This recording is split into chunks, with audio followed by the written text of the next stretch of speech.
Shalom sahabat Gebada, apa kabar hari ini? Kiranya kasih karunia Tuhan menyertai kita selalu. Tetap semangat ya.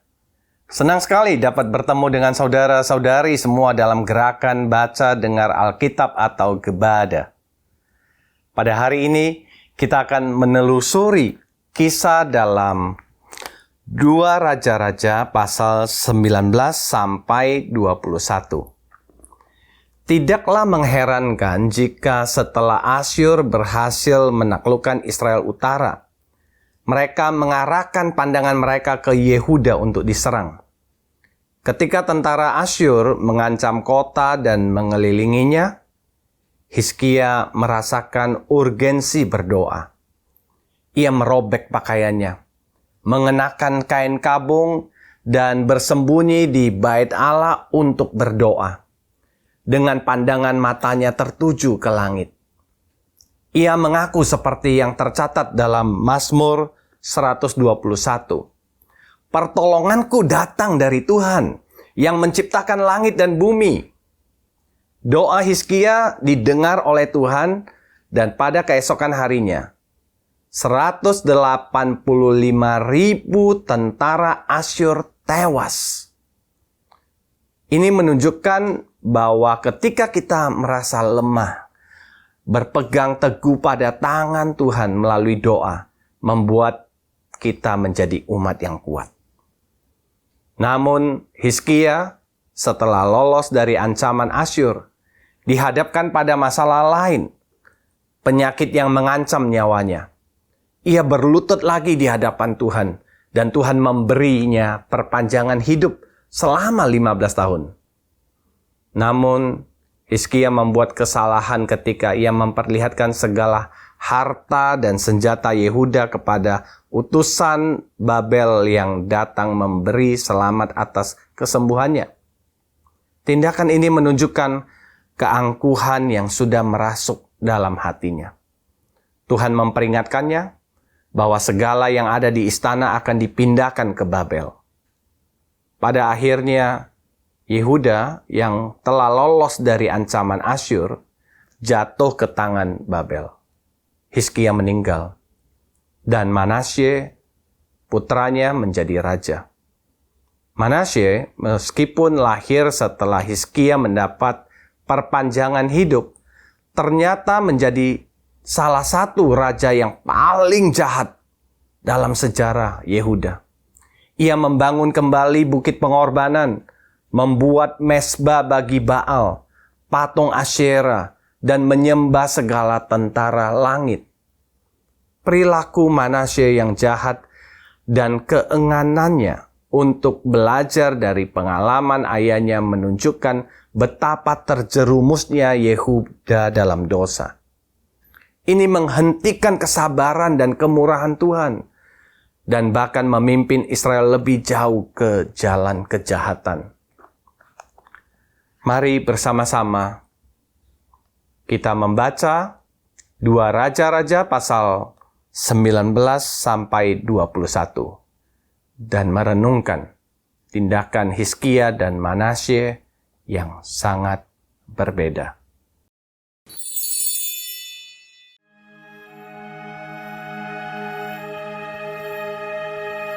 Segera sesudah Raja Hizkia mendengar itu, dikoyakannya lah pakaiannya, dan diselubunginya lah badannya dengan kain kabung. Lalu masuklah ia ke rumah Tuhan. Disuruhnyalah juga Eliakim, kepala istana, Sebna, panitera negara, dan yang tua-tua di antara para imam, dengan berselubungkan kain kabung kepada Nabi Yesaya bin Amos. Berkatalah mereka kepadanya, "Beginilah kata Hizkia, hari ini hari kesesakan, hari hukuman dan penistaan. Sebab sudah datang waktunya untuk melahirkan anak, tetapi tidak ada kekuatan untuk melahirkannya. Mungkin Tuhan Allahmu sudah mendengar segala perkataan juru minuman agung yang telah diutus oleh Raja Asyur tuannya untuk mencela Allah yang hidup sehingga Tuhan Allahmu mau memberi hukuman karena perkataan-perkataan yang telah didengarnya. Maka baiklah engkau menaikkan doa untuk sisa yang masih tinggal ini.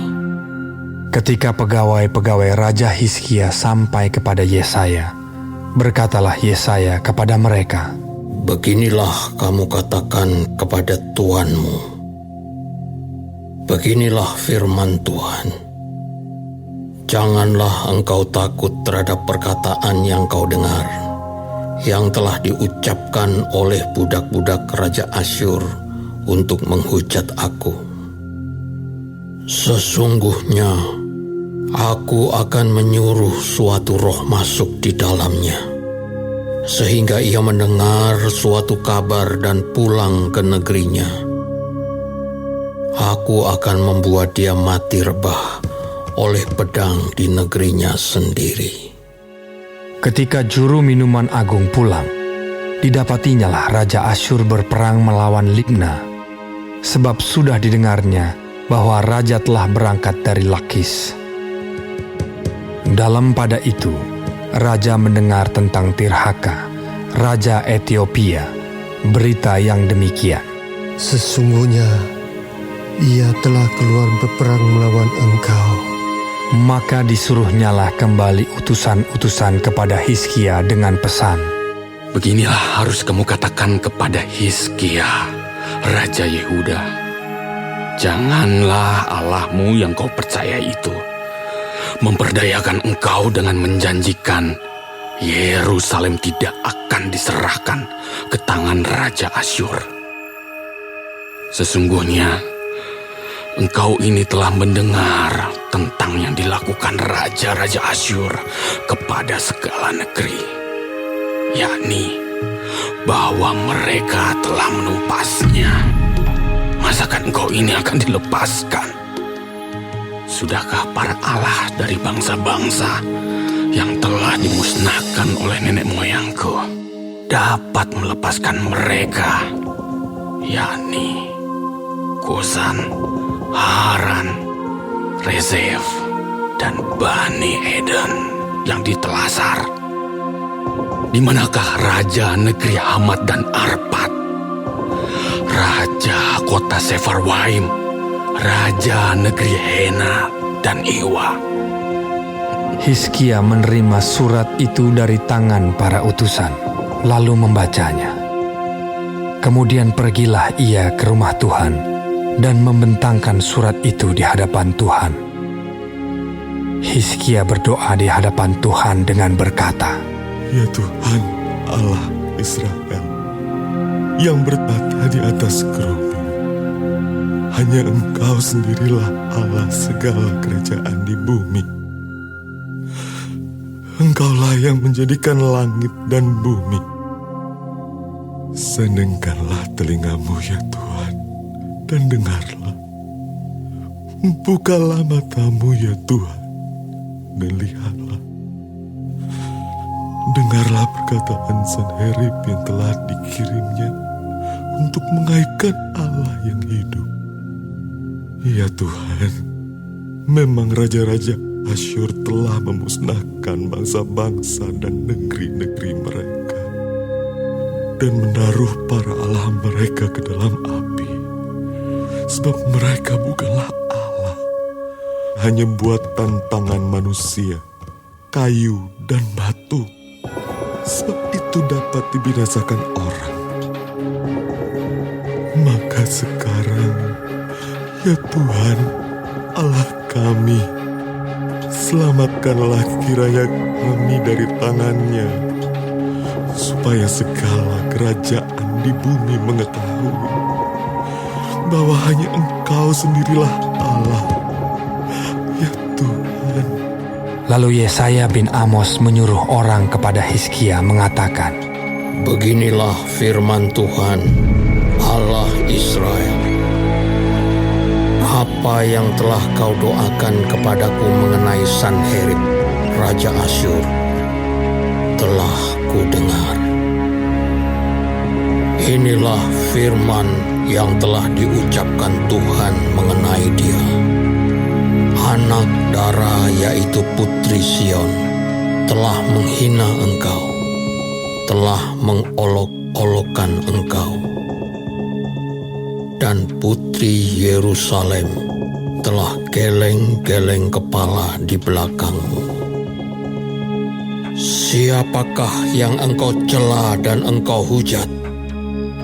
Terhadap siapakah engkau menyaringkan suaramu dan memandang dengan sombong? Terhadap Yang Maha Kudus, Allah Israel. Dengan perantaraan utusan-utusanmu, engkau telah mencela Tuhan, dan engkau telah berkata, dengan banyaknya keretaku aku naik ke tempat-tempat tinggi di pegunungan, ke tempat yang paling jauh di gunung Libanon. Aku telah menebang pohon-pohon arasnya yang tinggi besar, pohon-pohon sanobarnya yang terpilih. Aku telah masuk ke tempat permalaman yang paling ujung, ke hutan pohon-pohonannya yang lebat. Aku ini telah menggali air dan telah minum air asing, dan aku telah mengeringkan dengan telapak kakiku segala sungai di Mesir. Bukankah telah kau dengar bahwa aku telah menentukannya dari jauh hari dan telah merancangnya pada zaman purbakala? Sekarang aku mewujudkannya, bahwa engkau membuat sunyi senyap kota-kota yang berkubu menjadi timbunan batu, sedang penduduknya yang tak berdaya menjadi terkejut dan malu.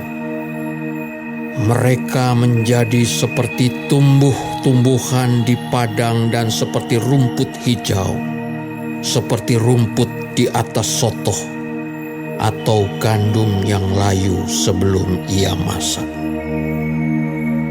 Aku tahu jika engkau bangun atau duduk, jika keluar atau masuk, atau jika engkau mengamuk terhadap aku. Oleh karena engkau telah mengamuk terhadap aku, dan kata-kata keangkuhanmu telah naik sampai ke telingaku, maka aku akan menaruh kelikirku pada hidungmu dan kekangku pada bibirmu, dan aku akan memulangkan engkau melalui jalan dari mana engkau datang. Dan inilah yang akan menjadi tanda bagimu, hai Hizkia. Dalam tahun ini orang makan apa yang tumbuh sendiri, dan dalam tahun yang kedua apa yang tumbuh dari tanaman yang pertama. Tetapi dalam tahun yang ketiga menaburlah kamu, menuai, membuat kebun anggur dan memakan buahnya. Dan orang-orang yang terluput di antara kaum Yehuda, yaitu orang-orang yang masih tertinggal, akan berakar pula ke bawah dan menghasilkan buah ke atas. Sebab dari Yerusalem akan keluar orang-orang yang tertinggal, dan dari Gunung Sion orang-orang yang terluput. Kiat cemburu Tuhan semesta alam akan melakukan hal ini. Sebab itu beginilah firman Tuhan mengenai Raja Asyur. Ia tidak akan masuk ke kota ini dan tidak akan menembakkan panah ke sana. Juga ia tidak akan mendatanginya dengan perisai, dan tidak akan menimbun tanah menjadi tembok untuk mengepungnya. melalui jalan dari mana ia datang ia akan pulang. Tetapi ke kota ini ia tidak akan masuk. Demikianlah firman Tuhan.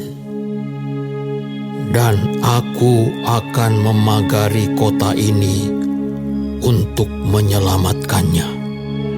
Oleh karena aku dan oleh karena Daud hambaku.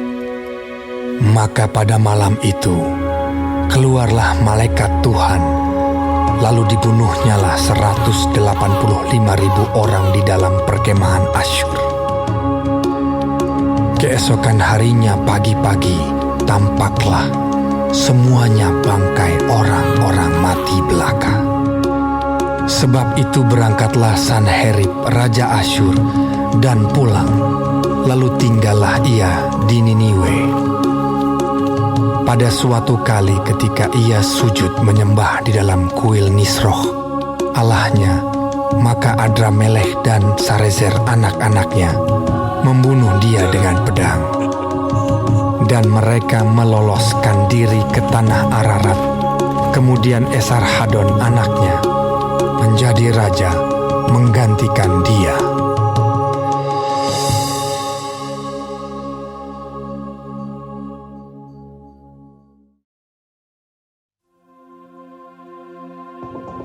Pada hari-hari itu, Hizkia jatuh sakit dan hampir mati. Lalu datanglah Nabi Yesaya bin Amos dan berkata kepadanya, Beginilah firman Tuhan. Sampaikanlah pesan terakhir kepada keluargamu, sebab engkau akan mati, tidak akan sembuh lagi. Lalu Hizkia memalingkan mukanya ke arah dinding, dan ia berdoa kepada Tuhan. Tuhan,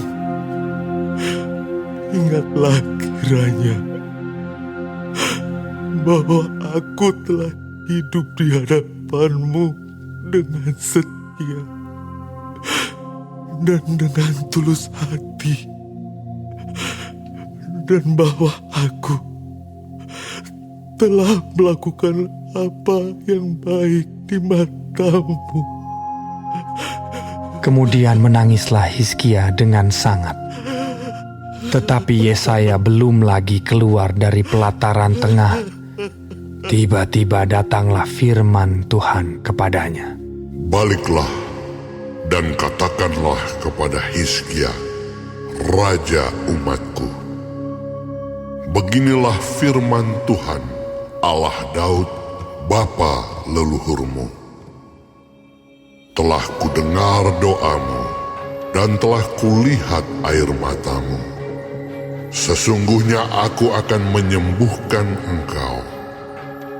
Pada hari yang ketiga, engkau akan pergi ke rumah Tuhan.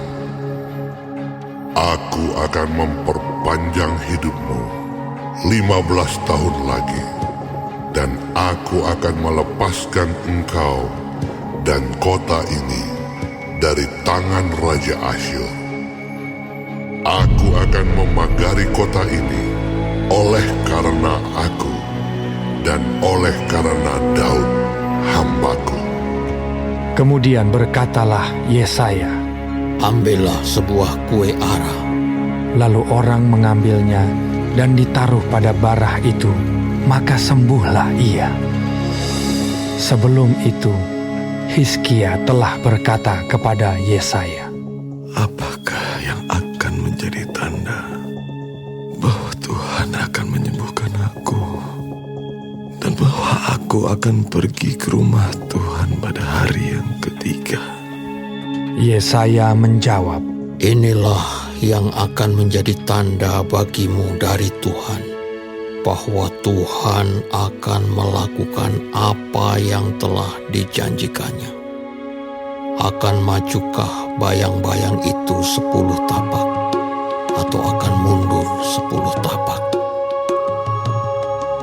Hizkia berkata, Itu perkara ringan bagi bayang-bayang itu untuk memanjang 10 tapak.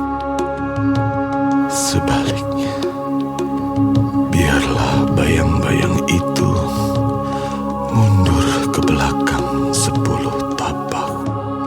Lalu berserulah Nabi Yesaya kepada Tuhan. Maka dibuatnyalah bayang-bayang itu mundur ke belakang 10 tapak.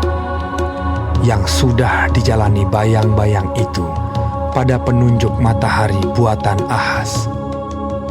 Pada waktu itu, Merodak Baladan bin Baladan, Raja Babel, menyuruh orang membawa surat dan pemberian kepada Hizkia, sebab telah didengarnya bahwa Hizkia sakit tadinya. Hizkia bersukacita atas kedatangan mereka. Lalu diperlihatkannyalah kepada mereka segenap gedung harta bendanya, emas dan perak, rempah-rempah dan minyak yang berharga, gedung persenjataannya, dan segala yang terdapat dalam perbendaharaannya.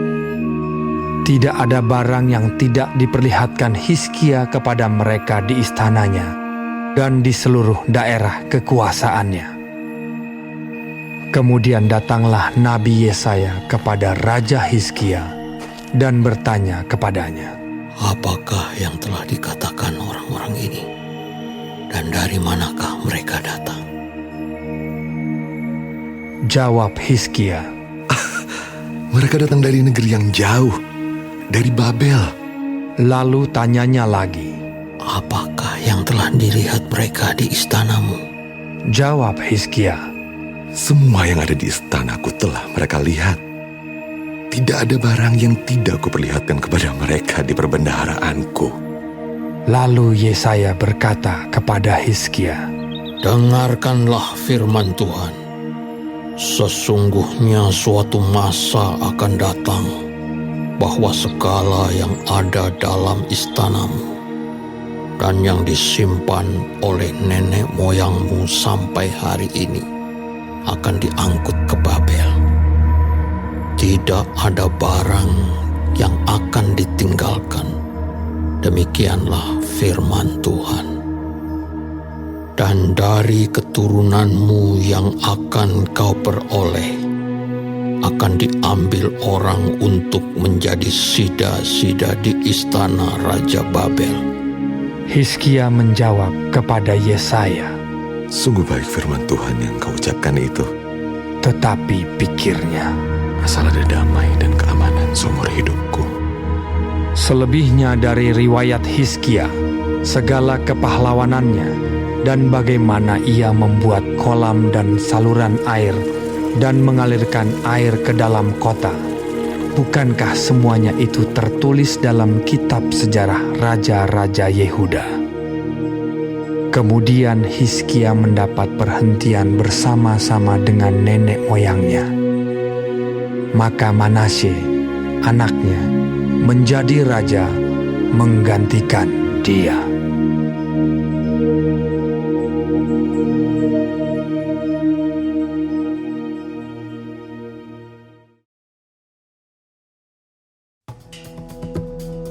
Manasye berumur 12 tahun pada waktu ia menjadi raja, dan 55 tahun lamanya ia memerintah di Yerusalem. Nama ibunya ialah Hefzibah. Ia melakukan apa yang jahat di mata Tuhan, sesuai dengan perbuatan keji bangsa-bangsa yang telah dihalau Tuhan dari depan orang Israel. Ia mendirikan kembali bukit-bukit pengorbanan yang telah dimusnahkan oleh Hizkia ayahnya.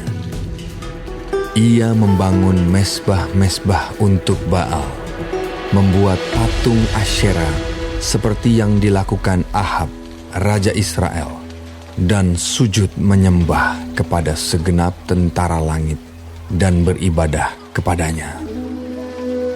Ia mendirikan mesbah-mesbah di rumah Tuhan, walaupun sehubungan dengan rumah itu, Tuhan telah berfirman, Di Yerusalem, aku akan menaruh namaku. dan ia mendirikan juga mesbah-mesbah bagi segenap tentara langit di kedua pelataran rumah Tuhan. Bahkan, ia mempersembahkan anaknya sebagai korban dalam api, melakukan ramal dan telaah, dan menghubungi para pemanggil arwah dan para pemanggil roh peramal. Ia melakukan banyak yang jahat di mata Tuhan, sehingga ia menimbulkan sakit hatinya. Ia menaruh juga patung Asyera yang telah dibuatnya dalam rumah. Walaupun sehubungan dengan rumah itu, Tuhan telah berfirman kepada Daud dan kepada Salomo anaknya. Dalam rumah ini dan di Yerusalem, yang telah kupilih dari antara segala suku Israel, aku akan menaruh namaku untuk selama-lamanya. Aku tidak akan membiarkan bangsa Israel lagi dibawa keluar dari tanah yang telah kuberikan kepada nenek moyang mereka. Asal saja mereka tetap berbuat tepat seperti yang telah kuperintahkan kepada mereka, dan tepat menurut hukum yang telah diperintahkan kepada mereka oleh hambaku Musa. Tetapi mereka tidak mau mendengarkan, dan Manasye menyesatkan mereka, sehingga mereka melakukan yang jahat lebih daripada bangsa-bangsa yang telah dipunahkan Tuhan dari hadapan orang Israel. Kemudian berfirmanlah Tuhan dengan perantaraan para hambanya, yakni para nabi. Oleh karena Manasye, Raja Yehuda, telah melakukan kekejian-kekejian ini, berbuat jahat lebih daripada segala yang telah dilakukan oleh orang Amori yang mendahului dia. Dan dengan berhala-berhalanya, ia telah mengakibatkan orang Yehuda berdosa pula. Sebab itu beginilah firman Tuhan Allah Israel. Sesungguhnya aku akan mendatangkan malapetaka atas Yerusalem dan Yehuda, sehingga setiap orang yang mendengarnya akan bising kedua telinganya. Dan aku akan merentangkan atas Yerusalem tali pengukur sama seperti atas Samaria, dan tali unting-unting sama seperti atas keluarga Ahab. Dan aku akan menghapuskan Yerusalem seperti orang menghapus pinggan, yakni habis dihapus, dibalikkan pula menungging. Aku akan membuangkan sisa milik pusakaku, dan akan menyerahkan mereka ke dalam tangan musuh-musuh mereka, sehingga mereka menjadi jarahan dan menjadi rampasan bagi semua musuh mereka. Oleh karena mereka telah melakukan apa yang jahat di mataku, dan dengan demikian mereka menimbulkan sakit hatiku, mulai dari hari nenek moyang mereka keluar dari Mesir sampai hari ini. Lagi pula, Manasye mencurahkan darah orang yang tidak bersalah sedemikian banyak, hingga dipenuhinya Yerusalem dari ujung ke ujung, belum termasuk dosa-dosanya yang mengakibatkan orang Yehuda berdosa pula dengan berbuat apa yang jahat di mata Tuhan. Selebihnya dari riwayat Manasye, segala yang dilakukannya dan dosa-dosa yang diperbuatnya, bukankah semuanya itu tertulis dalam kitab sejarah raja-raja Yehuda? Kemudian Manasye mendapat perhentian bersama-sama dengan nenek moyangnya, dan ia dikuburkan di taman istananya, di taman Uza.